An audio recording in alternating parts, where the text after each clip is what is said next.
The price of vaping in California, why experts say the new tax is a good public health strategy.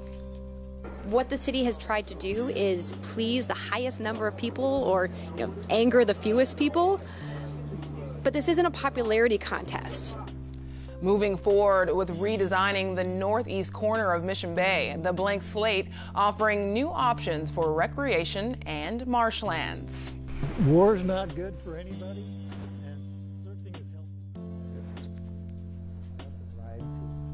Meet the veterans who use surfing to wash away the trauma of war. KPBS Evening Edition starts right now.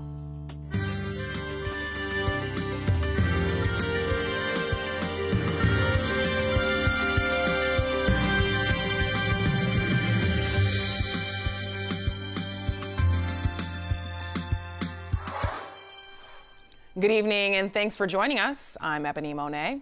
One of pop culture's biggest events is staying in San Diego for at least the next few years. Today, Mayor Kevin Faulkner announced a new deal with Comic-Con International. The festival extended its contract with the San Diego Convention Center until at least 2021. That means it will celebrate its 50th anniversary in the city where it began. I can't say enough how proud I am of how Comic-Con has grown with San Diego. And all of us here want it to grow even more. And so today we celebrate that we get to be home to this convention for a few more years. But as you also know, that we cannot take this for granted. There have been some sticking points in keeping San Diego's biggest convention in San Diego. One is the size of the convention center. It's not big enough anymore, and so far plans to expand it have not moved forward. Another problem is the cost of hotel rooms. Part of this new deal caps how much room rates can go up for the next few years. But Comic-Con officials warn just because there's a new deal now, it doesn't mean they might not decide to move in the future. The 2017 convention opens on July 19th. Today, Mayor Kevin Faulkner also reiterated he's not running for governor in 2018. Faulkner's name has been floated as a favorite among Republicans, but he has long said being the mayor is his priority. He repeated that today with a Twitter statement, saying he looks forward to getting even more done over the next 4 years, including an expansion of the convention center, fixing more roads, and making housing more affordable. 2 feet. For hundreds of Scripps Ranch High School graduates, that's the difference between summer and cramming. Today, the students learned they'll have to retake their advanced placement exams. The test company is invalidating the test taken in May because students were seated too close together. It requires students sit at 8-foot tables. Scripps Ranch High School use 6-foot tables. I'm very disappointed that proper protocols were not followed at this site for some AP tests. I'm equally disappointed that the College Board and the ETS test company is invalidating the scores, which I think is an overreaction, as there's no evidence of student cheating at all. A good score on an AP test can give a student college credit. The district says the mishap should not affect college admissions. Students will be offered a chance to take the test again, or they can get a refund at the test company's dime. Scripps Ranch teachers are mobilizing to offer last-minute test prep classes. Cal State San Marcos will offer guaranteed admission to American Indian students at 2 high school schools in Riverside County beginning in 2018. KPBS reporter Megan Burks has more. Students at Noli and Sherman Indian schools will have to meet the same admissions requirements as other applicants, but will be some of the first in line. Beyond enrollment, the deal aims to add more college prep courses and improve college readiness at tribal schools. Nearly 75% of American Indian students graduating from high school are not prepared to enter into a 4-year institution. And so working with these local schools, we've been able to build programs that are preparing these students for entry into a 4-year institution upon graduation. I'm the first in my family to go, so I think there was like a gap missing between that. And now, since I've been in college, I see a lot more American Indian kids trying to go to college or wanting to go. I think they have more exposure now. At 400 and growing, the university has the largest American Indian student population in the CSU system. Cal State San Marcos has similar admissions guarantees with school districts in San Diego's North County and Riverside County. Megan Burks, KPBS News. A new shark sighting alert today at San Onofre beaches. Camp Pendleton officials say surfers reported seeing an 8 to 10 foot shark in a surf break known as Old Man's. The shark alert also covers part of the shoreline in the Camp Pendleton property. The alert will last until tomorrow afternoon. A shark attack in the same general area left a woman severely injured in April. San Diego planners took another step yesterday to a major redesign of the northeast corner of Mission Bay. There are likely some dramatic changes coming for campland on the bay and the property that includes the now closed Anza Cove mobile home park. KPBS reporter Eric Anderson has details. Yeah, so thank you for sharing that. So water quality. City staffers spent more than an hour going over their development proposals for the Anza Cove region. That came after a nearly hour-long meeting where the public got its first look at the new options for the site.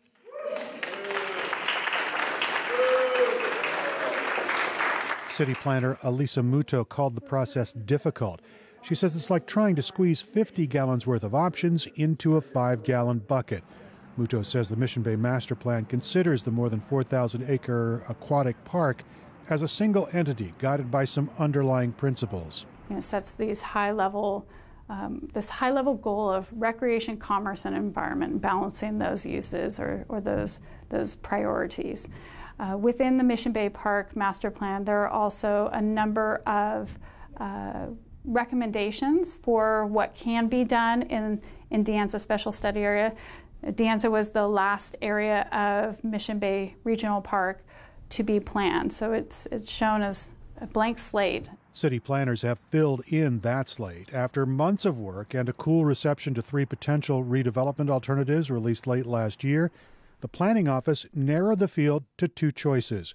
Both preserve the golf course, sports fields, and shoreline park space, and they open up parts of the Anza Peninsula, an area that's been off limits to the public for years. With this project under both alternatives, we will develop that bike and pedestrian access in and around, connecting to the existing bridge over the Rose Creek Channel. Muto says both alternatives call for the creation of additional wetlands around the Anza Peninsula.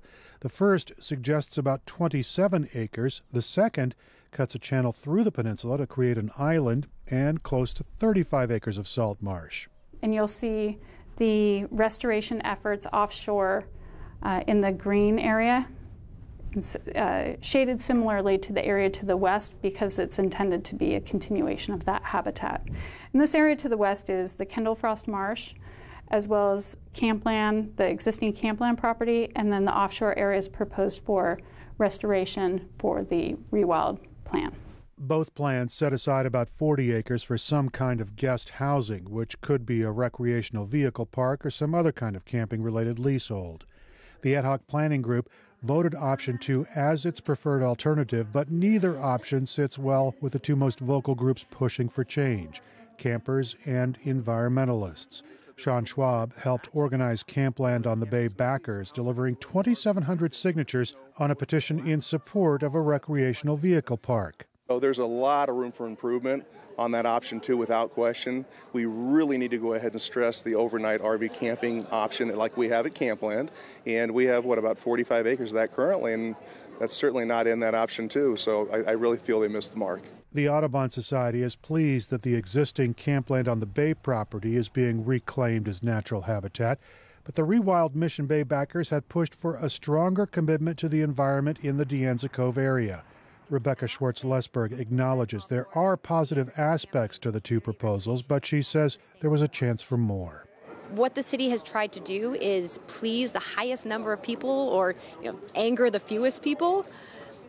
But this isn't a popularity contest. They need to be thinking long-term about what this region needs. City planning official Elisa Muto understands the frustration, but she says the city has to balance the needs of the entire Mission Bay region. Both plans will be presented to the Mission Bay Planning Group in August or September.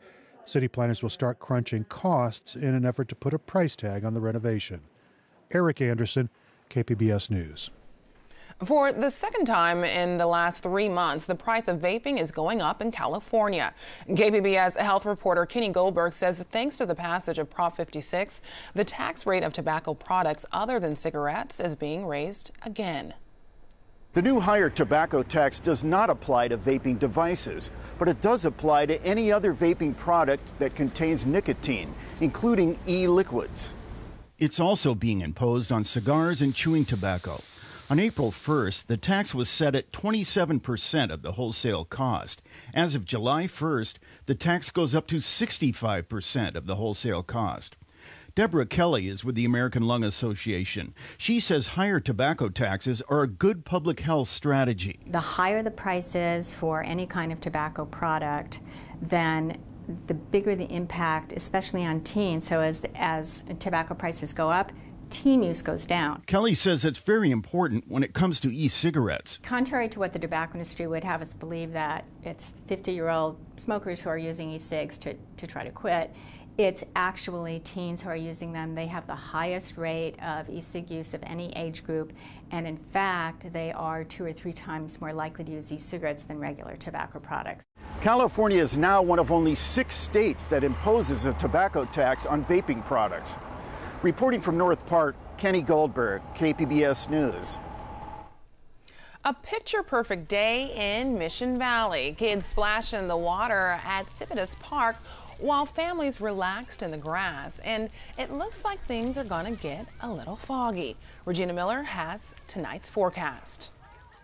Well, another afternoon with sunshine, and as we go into tonight, we'll have some of those increasing low clouds around with a temperature of 63 degrees. At times, visibility in some spots could be less than a mile. As we go through tonight in Borrego Springs, your temperature drops to 74, 57 in Mount Laguna, Oceanside to 62 degrees, and remaining hot for your Saturday in the interior locations here. Pleasant along the coast. We'll have those morning clouds. Those will break for some sunshine. High pressure's been in place for a while, so poor air quality is going to continue to be an issue in those interior locations. So in San Diego, we get to 71 for tomorrow. We'll have the clouds giving way to sunshine. Mount Laguna's at 80, 109 in Borrego Springs. Oceanside tops out at 71. And for early next week, the 4th of July, we're just going to see quiet weather with just very warm conditions continuing in the interior and valley locations. So here's a look at the coast. We'll see a temperature of 71 degrees for your Saturday, 73 on Sunday, 72 Monday, and then for Tuesday, the 4th of July, a little bit warmer, 75 degrees. Each day we'll have those low clouds and fog giving way to sunshine. Inland locations on Saturday, we're at 82 degrees for your daytime high, clouds giving way to sun. Some of those low clouds in the morning on Sunday at 83. Mostly sunny for your Monday, 85, and we're up to 87 degrees for the 4th of July. And in the mountain areas, we'll see temperatures around 80 on Saturday with mostly sunny skies, 78 on Sunday. By the time we get to Tuesday, there could be a thunderstorm possible on Tuesday or Wednesday in spots with a little bit of monsoonal moisture making its way in. In the desert areas, mostly sunny and warm, 109 for Saturday, a bit cooler on Sunday at 105. Then we're back up to 110 by the time we get to the 4th of July and also on Wednesday with plenty of sunshine. I'm Regina Miller, KPBS News. California Highway Patrol officers will be out in force through Tuesday as they look out for drunk drivers over the 4th of July weekend. KPBS's Deb Welsh says the CHP's maximum enforcement period will start at 6 o'clock tonight. And it will run through 11:59 p.m. Tuesday. During last year's enforcement effort, when July 4th was on a Monday, the CHP arrested more than 1,100 motorists on suspicion of DUI statewide. Also, 35 people were killed in collisions investigated by the CHP during that time. The CHP is joining local law enforcement organizations nationwide in the National Highway Traffic Safety Administration's Drive Sober or Get Pulled Over campaign. According to the agency, during 4th of July periods spanning 2011 to 2015, 751 people were killed in DUI-related crashes nationwide. Deb Welsh, KPBS News. The 4th of July holiday is also a busy time for San Diego County Animal Services. That's because fireworks and firecrackers can scare pets to the point that they run away. KPBS reporter Claire Tragesser says to prepare, the county is offering free microchipping through the weekend. Microchipping places a small chip under the dog's skin that can be read by a scanner and linked back to the owner if the dog is lost. Dogs can be microchipped for free at any of the 3 county shelters through Sunday. The cost is normally $10. To secure your pets, the county recommends not taking them to fireworks displays, not leaving them outside, and turning on a TV or radio while you're away. Last year, almost 60 dogs ended up at the county's animal shelters in the few days after the 4th of July. Claire Tragesser, KPBS News. Still not sure what you're doing for fun this weekend? Well, KPBS Arts Calendar editor Nina Guerin has you covered with her 4th of July holiday picks. Hello and happy 4th of July. Let's get started with the San Diego Symphony. This weekend, their Bayside Summer Nights, which you might remember as Summer Pops, opens with the Star-Spangled Pops. You'll get patriotic favorites, songs from movies and Broadway, and a tribute to the armed forces. And yes, there will be fireworks all weekend. Next, we move over to the Old Globe, where they're staging Guys and Dolls for the very first time. This musical is considered one of the greatest of all time, thanks to songs like Sit Down, You're Rocking the Boat, and Luck Be a Lady. Plus, it has giant Broadway dance numbers, and who doesn't love that? Finally, this is your last weekend to get over to the San Diego County Fair before it closes on Tuesday. There's still some good shows lined up, and remember that on 4th of July, they'll have a fireworks show and a concert. This is Nina Guerin with your KPBS Arts Weekend Picks. Stay up to date on the San Diego arts scene with the KPBS Arts Calendar and our arts newsletter. Sign up at kpbs.org/newsletter. Also this weekend, the San Diego Zoo is opening its first phase of its new exhibit, Afrika Rocks, featuring penguins sharing a 200,000-gallon tank with leopard sharks. This is the zoo's biggest construction project to date, covering 8 acres and costing $68 million. Other areas of the exhibit will open over the next few weeks. British filmmaker Edgar Wright is probably best known for his comedy Shaun of the Dead and Hot Fuzz. But KPBS arts reporter Beth Accomando takes a look at his latest outing, an action-packed heist film called Baby Driver. So what is it you do? I'm a driver. Oh, like a chauffeur. Anyone I'd know?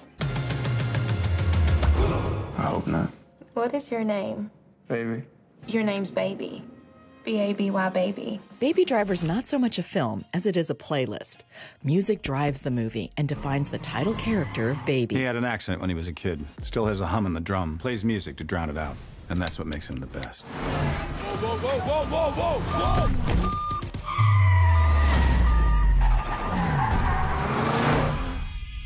What's you listening to? Oh, let me check. Tequila! Baby tries to distance himself from the thugs he works with, but when a heist goes bad, he eventually has to face the music. Director Edgar Wright grew up watching movies like The Getaway and The Italian Job and wanted to try his hand at an action-packed heist film. Tequila. Wright has a gift for paying homage to other movies while creating films that are uniquely his own. Well, aren't you the lucky one? That's right. You tell him, baby. In this case, it's about reconciling a love for outlaws with a sense of personal responsibility. Baby Driver delivers some jaw-dropping car chases while also engaging us with a sweet love story. But Wright makes it all look so easy that you might overlook the fact that he's a skilled and meticulous director. Beth Accomando, KPBS News. A new exhibit at the California Surf Museum is giving Vietnam veterans some of the recognition they didn't receive when they came home. KPBS military reporter Steve Walsh and video journalist Katie Shulove paddled out on the waves with a few of the men who used surfing to wash away the trauma of war. Bobby Lux grew up surfing in Encinitas. Drafted in 1967, Lux was in the infantry. He typically didn't even know where he was in Vietnam, except in the jungle, away from the ocean. About halfway through his tour, he was told to set down his rifle. They took us to the beach in helicopters. I was pretty excited. Got out there, the surf was mushy, 2 foot, but they had a stack of boards there. It felt so good. It's the one thing he likes to remember from an experience that he often tries to forget. I know I got to stand up and ride 2 or 3 waves. And I had a few buddies that were from the Midwest, and they were wanting me to help them, try to surf it. It was beautiful and relaxing. He thinks he was at what the Americans called China Beach, the most famous surf spot in the Vietnam War. It was an R&R station next to a large military hospital. It was actually My Cay Beach in the city of Da Nang, though there were pockets of surfers all along the coast. Many of them drafted Californians hungry for the taste of life back home. Lux was at the beach less than 3 hours before his unit was sent back to the jungle. He wouldn't surf again until he got back to California. At age 70, he's still surfing. War's not good for anybody. Nope. It solved nothing. You can survive it, but that's all you can do. As an individual? As an individual, yeah. And surfing has helped me survive it. He's not the only Vietnam vet still surfing. Lux was out at Del Mar Beach recently with Jim Lisher, a retired lifeguard and lifelong surfer. Lisher doesn't recall even seeing the ocean during his time in Vietnam. His next wave was in Hawaii. He went to the beach with 2 other surfers after getting off the plane from Vietnam. There was a backfire on Kalakaua Boulevard, and we all went under a car. Instantly just went for cover. And that was right downtown, a block away from the beach at Waikiki, where it was completely safe. Lisher used the massive Hawaiian waves to wash away the combat. And I happened to take the personal challenge to see how large of a wave I could ride. So that took my mind off of the war zone quickly. As part of an exhibit on the China Beach Surf Club, over the past 2 years, the California Surf Museum has been collecting the stories of vets who surfed in Vietnam and those who continue to use surfing as a release. The exhibit just opened in Oceanside. Don't you think it's a little risky for R&R? If I say it's safe to surf this beach, Captain, it's safe to surf this beach! Surfing in Vietnam has been part of the mystique of the war. Surfing was featured in the movie Apocalypse Now, and then in the 1980s in the acclaimed but short-lived TV show China Beach. I've only learned about that through the California Surf Museum, that there was a China Beach at all, and that's partially because I avoided going to any Vietnam movies for decades and decades. The exhibit has been a chance for vets to open up about the wider experience of the war that many of them barely spoke about after they came home, even among one another. The day he was surfing with Lux at Del Mar, Lisher ran into one of his former co-workers, Eric Sandy. Eric. He found out Sandy had been at China Beach during one of his 2 tours in the Navy. The 2 of them met back in California in 1972. They worked together for 40 years, but they didn't talk very much about their experience in Vietnam. Nobody wanted to know about my experience. When we came back, we weren't very well accepted. It wasn't like we were welcomed back as heroes. The California Surf Museum built a replica of the Surf Shack at China Beach. They have a surfboard fashioned from the parts used to repair swift boats. Among the more than 58,000 troops killed in Vietnam, 1,200 of them died from drowning or suffocation. The exhibit recreates the equipment used by volunteers who became lifeguards for their fellow troops. The exhibit is expected to run through the end of the year. Steve Walsh, KPBS News. If you venture out on the Navajo Nation, you won't get very far before you see a sign for fry bread. The greasy fried dough is a Navajo food staple. So is mutton and blue corn mush. From our Frontiers desk, some are the source of strength, while others carry hidden risks.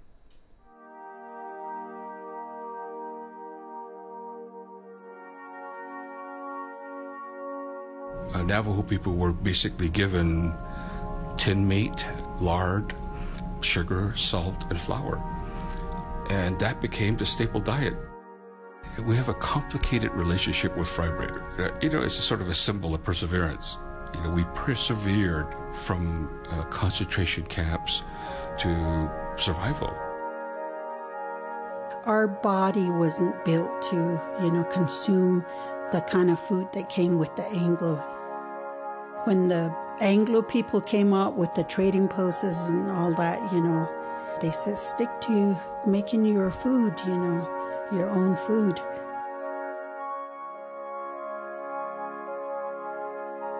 And we didn't know. We didn't have no idea. It's kind of scary because you don't know what you're going to find and how people are going to be affected. This was one of Frontera's series called Fried Bread Nation. You can see more on fronterasdesk.org. And you can find tonight's stories on our website, kpbs.org/evening edition. Thanks for joining us. Have a great evening.